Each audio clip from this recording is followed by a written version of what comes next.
a primeira região do mundo em que o avivamento começou foi a Europa. E o que aconteceu para que a Europa se tornasse a região mais fria no que se diz respeito ao Evangelho? Foi que ela se tornou a região mais rica do mundo. Olá, mais uma vez seja muito bem-vindo ao nosso canal. Meu nome é Charles Araújo. Veja bem, este é o entendimento de muitos cristãos que associam que o esfriamento do evangelho na Europa tem a ver com a prosperidade. E eu quero despertar a tua consciência falando o seguinte: por acaso de um ser bom pode vir alguma coisa mal?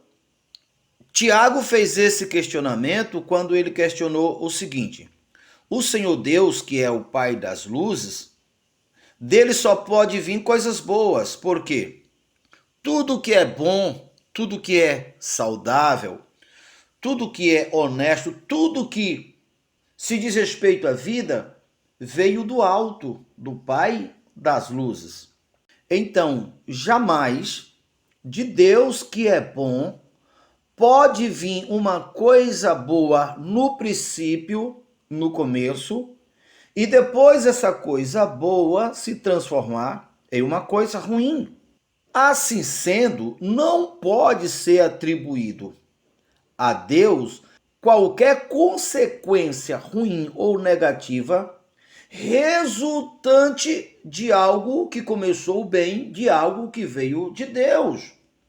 Porque as bênçãos do Senhor não acrescentam dores. Você precisa parar para compreender o que eu tenho a dizer para você, para que com você não aconteça o mesmo que aconteceu na Europa, que estão colocando culpa em Deus, que não tem nada a ver com Deus.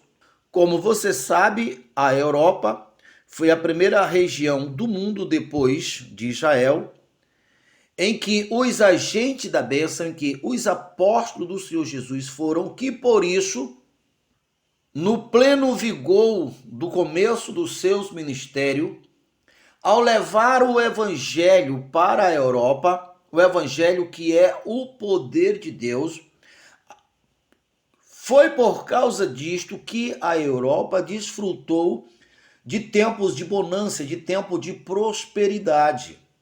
Que se a Europa tivesse tido o cuidado e atenção que eu quero despertar em você, a partir através desse vídeo, não teria esfriado.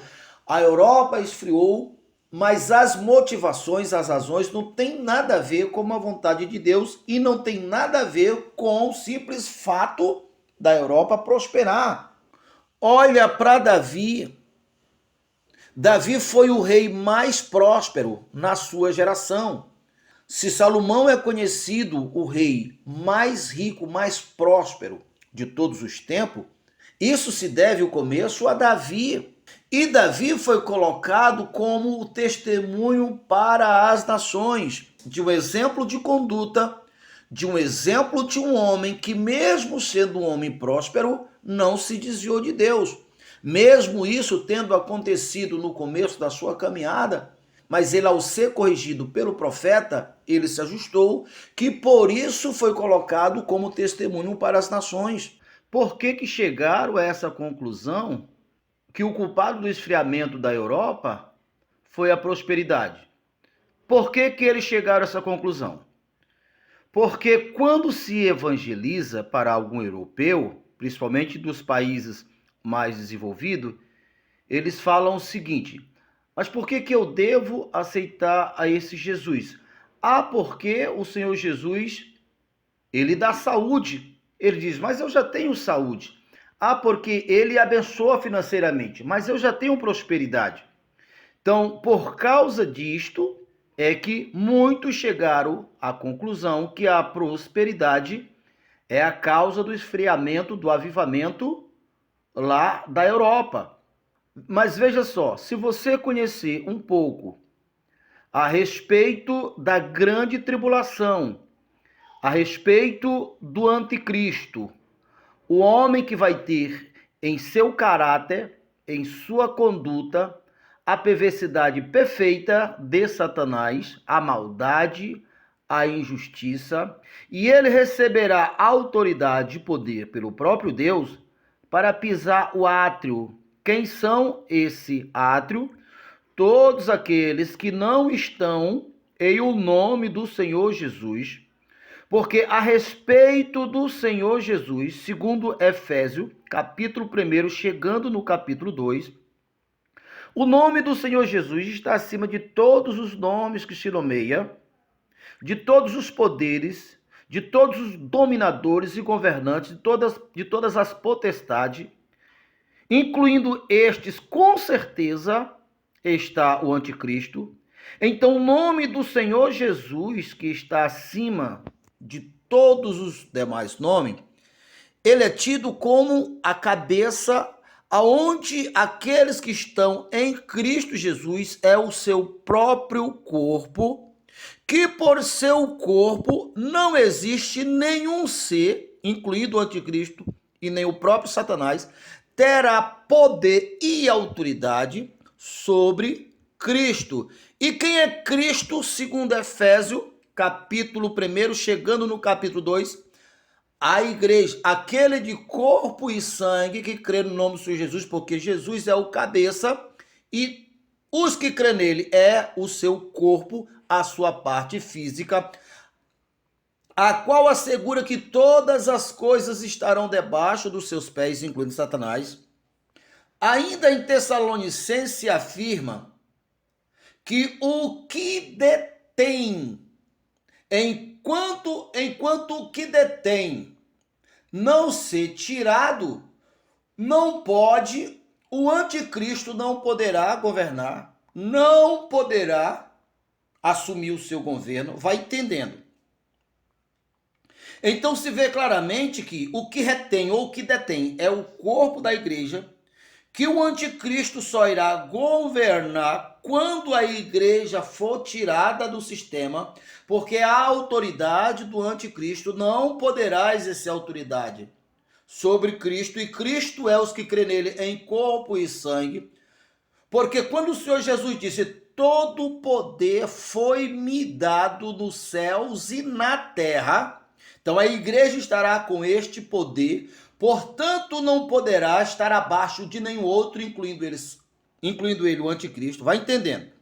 Então você vê em Apocalipse 12, que quando a igreja for ser retirada do sistema, só então o anticristo se manifestará, porque o que detém ou o que impedia era o corpo. Uma vez que o corpo foi tirado, ele assumirá o governo. E o que é que ele irá fazer? Todos os profetas falaram, inclusive Jesus falou em Mateus 25, em Lucas 13, que nunca houve tamanho sofrimento, dores e destruição quanto nesse período que é o da grande tribulação. Por quê? Porque os que ficarem no sistema irão ser pisados pelo anticristo. Aí se verá a diferença dos que irão crer em nome do Senhor Jesus, quais são os benefícios, o prêmio maior, porque você vê ali em Apocalipse 12 que Deus dará asa à igreja como a das águias, que será tirado do sistema para um lugar seguro, guardado por 1260 dias, ou seja, os 3 anos e meio em que o anticristo estará pisando o átrio que em Apocalipse 11 você vê, foi dado ordem aos anjos para medir o átrio e o altar.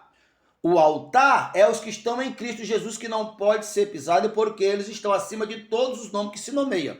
E o átrio são aqueles que ficaram no sistema, que após a igreja ser tirada, irá ser pisado. Se os europeus vissem isso, eles entenderiam que eles podem ter tudo o que quiser neste mundo, mas isso não assegura a salvação prometida por Jesus. Não assegura que todo o benefício que eles têm não compensarão as dores, o sofrimento. Eles trocariam tudo o que ele tem. pelas asas que Deus irá dar para a igreja de graça. Então veja só para nós concluir. Não é mais negócio você ter a proteção de Deus agora, você ter a prosperidade de Deus agora e não negar Jesus no começo, no meio e no fim. Porque quando você está em Jesus, toda a tua riqueza é consagrada ao Senhor, ninguém tocará em você. Então você terá a prosperidade, desenvolverá a sua vida, desenvolverá o seu ministério, desenvolverá a sua vida, desenvolverá a vida da sua família, irá potencializar o poder do evangelho, a pregação do evangelho no mundo, permitindo assim salvar mais pessoas. Então você terá uma vida de qualidade exatamente como está escrito: se quiseres me ouvir, comereis o melhor dessa terra, e ainda terá tão grande salvação. E uma vez que você foi tirado do sistema, que ficará guardado por 3 anos e meio, segundo toda a Bíblia, mas eu quero citar Isaías 35, você retornará ao sistema, você retornará a Sião, você retornará agora já no governo de Cristo, porque Satanás já foi preso, já foi dominado pelo nosso Senhor e Salvador Jesus Cristo. Aí é só viver, aí é só desfrutar a eternidade que não tem fim, de gozo e alegria eterna, segundo Isaías termina o capítulo 35 dizendo: o Senhor Deus, ele ama dar prosperidade ao seu povo. O seu Deus não tem nada contra a prosperidade. A prosperidade é dom de Deus. E isto está muito claro na história e no testemunho de Davi. Foi ele, Davi, que disse, em 1 Crônicas, capítulo 29, Senhor, eu sei que a riqueza que eu tenho veio de ti. Portanto, essa riqueza que veio de ti também é para te glorificar, como estou fazendo nesse momento. A riqueza ela é uma bênção. Porém, a mesma palavra de Deus assegura que o amor ao dinheiro é a raiz de todos os males da terra. Primeiro, a carta ao Timóteo, capítulo 6, a partir do verso 10 em diante. Então, a prosperidade, ela é uma bênção. E nós devemos buscar ela e acreditar e buscar, porque nas mãos de um homem de Deus potencializa a palavra de Deus, potencializa o seu ministério, potencializa e desenvolve a sua família, o seu ministério, a sua vida, e essa pessoa é um instrumento vivo. Mas é necessário que nós tenhamos consciência da nossa dependência de Deus e que nós tenhamos não só a prudência, como a humildade de usar tudo isso para louvar a Deus, como eu falei, mas é você que precisa alcançar a sua fé, a sua confiança, não porque eu estou falando. Então eu quero começar aqui na carta que Paulo enviou aos Efésios, no capítulo 1, a partir do verso 17. Dê atenção, a leitura vai ser longa. E outro detalhe também é que eu vou estar lendo aqui uma Bíblia e eu vou colocar o texto lá na outra Bíblia e possa ter alguma coisa um pouco diferente. Para que o Deus do nosso Senhor Jesus Cristo, para que o Pai da Glória vos conceda espírito de sabedoria, de revelação, no pleno conhecimento dele, iluminando os olhos do vosso coração, para que sabeis qual é a esperança do seu chamamento, qual é a riqueza da glória da sua herança nos santos, e qual é a suprema grandeza do seu poder para com os que cremos, segundo a eficácia da força do seu poder, o qual exerceu ele, poder, glória, o qual exerceu em Cristo, ressuscitando dentre os mortos, fazendo sentar à sua direita nos lugares celestiais. Preste atenção nisso aqui. Acima de todo o principado, acima de toda potestade, acima de todo poder. Observe bem, acima de todo principado, de toda potestade e de todo poder. E de todos os dominadores e de todos os nomes que se possa referir, não só no presente século, mas também no século vindouro. E pôs todas as coisas debaixo dos seus pés, para ser cabeça sobre todas as coisas, e o deu à igreja, a qual é o seu corpo, a plenitude daquele que tudo enche todas as coisas. Preste atenção no que isso aqui está dizendo. Em nome do Senhor Jesus tem a revelação. Todo o poder que Deus tem, a sua glória, o seu poder que foi dado para Jesus, que operou em Jesus, ressuscitando ele dentre os mortos e colocando Jesus acima de todos os poderes opostos a ele. Ele, Jesus, que após ressuscitar disse, todo o poder foi me dado nos céus e na terra. Então, para que nós entendamos isso, para entender qual é a herança, qual é o benefício, qual é a promessa que está dirigido para nós. E depois enfatizar que o poder e o nome de Jesus estar acima de todos os outros nomes. Ninguém exerce autoridade sobre Jesus. Conclui dizendo que Jesus é a cabeça ou o cabeça. E nós, a igreja fisicamente com corpo e sangue, somos a parte complementar, onde ele é o cabeça, e nós somos a parte complementar, a parte física. Agora eu quero citar outra passagem bíblica para você entender e ter revelação plena e compreender o que de fato essa palavra está falando, para que você possa glorificar a Deus, para que você possa ter noção da grandiosidade de tudo isto e para que você também tenha responsabilidade, temor e use todo o teu sucesso para a glória de Deus. 2 Tessalonicenses, capítulo 2, a partir do verso 5. Não vos recordeis de que ainda convosco eu costumava dizer-vos essas coisas? E agora sabeis o que o detém, para que ele seja revelado somente em ocasião própria. Presta atenção. E agora sabei o que o retém, ou o que paralisa, ou o que impede. Do que essa passagem está falando? Essa passagem está falando da manifestação do anticristo, o homem do pecado, o homem da perversidade, o homem da maldade. Se em Jesus habitou a plenitude de Deus, nele habitou corporalmente a plenitude de Deus, se Jesus foi a imagem visível de Deus, e que Jesus assumiu o seu ministério durante o período de 3 anos e meio, então assim também o homem do pecado irá receber direitos legais de assumir o governo do sistema durante o mesmo período em que Jesus assumiu o seu ministério terreno, porque foi ali que o reino de Deus veio para a terra. Lá em Apocalipse, você vê Apocalipse 11, você vê quando foi dado ordem para medir o átrio e o altar. A respeito do átrio, foi dito o seguinte: o átrio será entregue ao anticristo, porém o altar não foi entregue ao anticristo.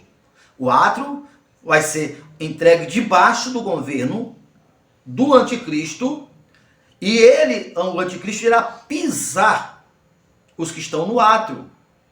Mas o anticristo não pode exercer autoridade sobre Cristo, porque todo o poder foi me dado nos céus e na terra. Então, quem é Cristo? Onde Cristo está? Sentado à direita de Deus lá no céu também. Mas lá ele está como um membro, que é o cabeça, o líder, e que o seu corpo está aqui na terra. Então, o que essa palavra está revelando é que o que retém o anticristo, o que impede que ele governe, o que impede que ele se estabeleça, que ele se fortaleça, que ele alcance o seu propósito, que é se passar por Deus, que é destruir as nações, que é pisar, o que retém ou o que impede é o corpo de Cristo. Aqui está a revelação do que eu falei no começo do vídeo. Presta atenção uma coisa. O corpo de Cristo, que é o que detém, porque a autoridade dele não pode exercer sobre a igreja, porque o nome de Jesus está acima de todos os nomes que se nomeiam, e nós, fisicamente, com corpo e com sangue, somos a parte corpórea de Cristo da terra. Cristo que nesse exato momento está no seu ser original, portanto não tem carne e nem sangue. Então nós somos a parte corpórea dele, temos carne e sangue, estamos aqui no governo, estamos aqui com a autoridade legal que Deus nos assistiu. Então veja só, tudo que o diabo quer é fazer com que as pessoas não reconheçam que a condição para ele ser corpo é colocar a Deus sobre todas as coisas, amar a Deus sobre todas as coisas. Isso não é apenas teoricamente. E é aqui que a maioria das pessoas falham e caem. Porque elas não entenderam que em tudo nesta vida, para ser confirmado, tem que ter duas ou mais testemunhas. Que ainda que você tenha a intenção de reconhecer e colocar Deus acima de todas as coisas, amar a Deus sobre todas as coisas, e a partir daí, ao seu semelhante como a você mesmo, veja as duas fases da mesma testemunha, é o macho e a fêmea. O macho sozinho não se reproduz, a fêmea sozinha não se reproduz. Amar a Deus sobre todas as coisas, ou uma face da testemunha. E, de semelhante modo, o teu semelhante, tá vendo o outro lado? É diante dos testemunhos, das duas testemunhas, que é validado qualquer coisa. Então, mesmo que as pessoas tenham a intenção de colocar Deus em primeiro lugar, mas quando elas não fazem isso no seu corpo, mesmo que uma pessoa ganhe todo o dinheiro do mundo, ganhe todas as conquistas do mundo, mas ela humildemente, na sua praticidade, no seu viver, testemunhando todos os dias, ela de fato coloca Deus acima de todas as coisas. Esse é o testemunho complementar da intenção, do Espírito. Então, quando a pessoa não faz isto, a riqueza dela, o poder dela, a influência dela é contado como aqueles que faz parte do time do anticristo. Aquele que vai dar sua legalidade ao anticristo. E uma pessoa, para ela ser anticristo, não precisa ela assumidamente dizer, eu quero ser o anticristo, eu sou anticristo. É quando ela tem as conquistas que Deus deu, as riquezas que Deus deu, mas na praticidade, ela não dá a sua reverência para Deus, no seu corpo físico, no espírito e no corpo físico.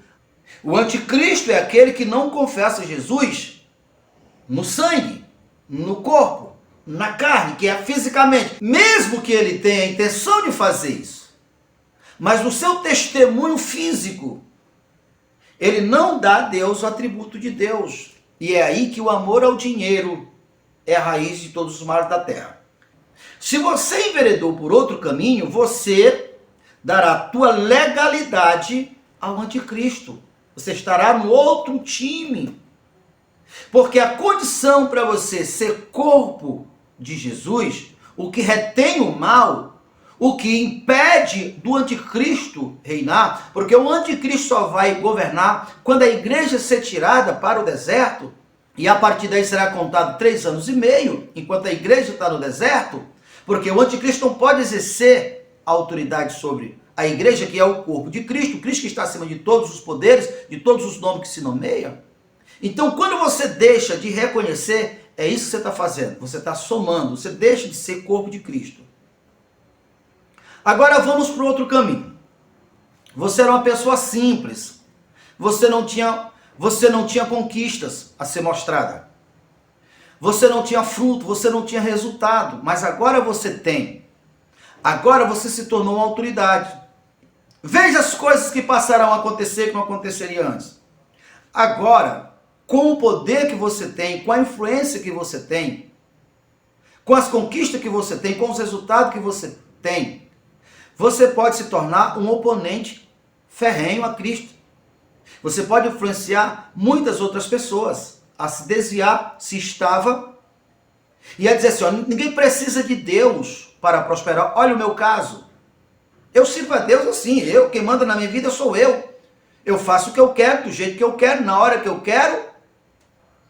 Uma vez que você conquistou, que você se tornou autoridade, que você tem resultado, e você não usa esses resultados para louvar a Deus, você se torna um oponente a Cristo, um anticristo, um concorrente de Cristo. Porque o que você diz tem peso. O que você faz tem peso. Não é para ter medo do diabo, não é para ter medo das riquezas. As riquezas pertencem a Deus, nós somos os verdadeiros herdeiros de todas as riquezas. Mas é que a partir do momento em que nós crescemos ou cresçamos, a partir do momento que nós nos destacamos, que nós crescemos, que a nossa luz brilha mais, que nós temos mais autoridade, mais resultado, nós passamos a ser assediados por forças maiores do que até então nós estávamos sendo assediados. Se nós não estivermos debaixo da autoridade do Espírito Santo, nós perdemos essa blindagem, essa força que nos faria ser testemunho como Cristo. Eis aí a glória desse mundo, tudo isso eu te dou, se tu prostrado me adorar. Afastar de mim, diabo, Satanás, porque nenhum outro eu vou adorar, disse Jesus. Mas isso porque Jesus estava fortalecido e se fortalecendo no Senhor. Porém, uma pessoa que ele não tem esse cuidado, ele não resiste às tentações. Ele irá usar a sua influência, os seus resultados, a sua imagem, o seu sucesso, para muitas coisas que não vão glorificar a Deus, para alimentar o seu orgulho, para alimentar a sua vaidade. E quem inclina por esse caminho, a conta vai chegar. Ele vai se viciar no prazer, na arrogância, na vaidade, nos aplausos.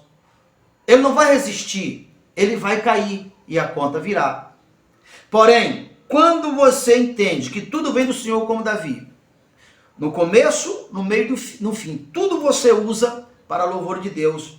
E isto não é para a vaidade de Deus, é a condição para você continuar sendo o corpo de Cristo nesse mundo e sendo uma bênção. Se você ainda não é inscrito no nosso canal, já se inscreva no nosso canal, já deixe seu like, seu comentário, já clique no sininho, e ao clicar no sininho, clique no todos, para ser um dos primeiros a receber todas as vezes que colocarmos um vídeo novo, e até o próximo vídeo.